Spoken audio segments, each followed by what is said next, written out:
thanks for waiting to see 33 winners, in my opinion. I just wanted to mention, until we wait for the last, for the Mohicans to show up so he could get the award on stage, that this voting system was created after I analyzed what they do in many other events, such as Eurovision in Europe. And the whole purpose of this being every 15 seconds updated, and the judges have a few minutes after each presentation is over, is just so that everybody knows it's as credible and ethical as you can. And there's no way to cheat other than what I tell people all the time.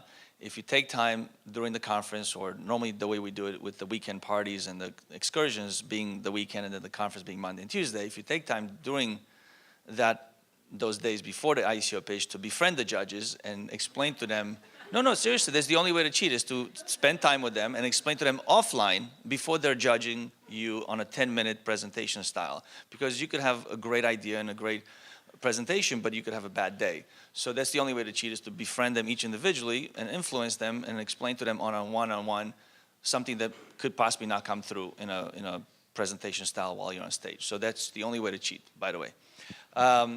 Did we get the winner? Not yet. Okay. So the next evolution of this conference, now that we've done 16 editions in 4 years and the last 7 editions in 6 months, where we offered this ICO Pitch Competition, where we started with $400,000, which was back in September was 100 Bitcoin, then it was 100,000, a $250,000, 200,000, and so forth. Every edition has been different amounts of money, but it always goes one-third to the top 3. So we've had 170 ICOs present at these last 7 editions. We've had now, with these 3, 16 of them that have received 1.5 million cumulative. So now we have metrics and statistics, and some of those 16 companies, besides these 3, of course, are already traded, and they're worth a lot more than the ICO tokens they provide to our investors. So the next evolution of this is to have every participant at near, I can't tell you the month, but in the next few months, we'll be ready with our voting system to be integrated into an account where everybody in the audience is not just voting for the audience award, which is a non-cash prize award, but you're actually a judge for the investor award. So tickets are going to be $1,000, but 500 of it, you're going to get automatic tokens in the top 3. Now, if you party too much the night before and you don't come and vote, your vote is not taken into consideration, but you still get the tokens. If you do vote, then pro rata how much money you've pre-funded your account, you get to influence the score. So that's just something that's coming in the near future.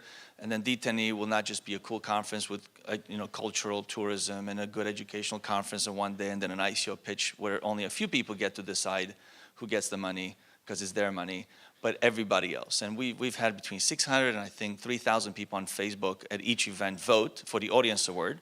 So imagine when you have 10,000 people with a minimum, let's say, of 500 or $1,000 pre-funded in their accounts, and they're voting from all over the world. And then, of course, if all those people are most likely going to go become part of your Telegram chat, and now you're going to have 10,000 people in a day or a weekend, right? And you're going to go home with $1 million if you're one of the top 3. So that's the next evolution of this conference, because I like putting money together with good ideas right after we partied together and we did cultural stuff and we got some education. So that's the next evolution, where people get millions of dollars at the event. And then, of course, afterwards, there's going to be tons of inbound inquiries from all sorts of investors, instead of you trying to follow up with everybody after the conference.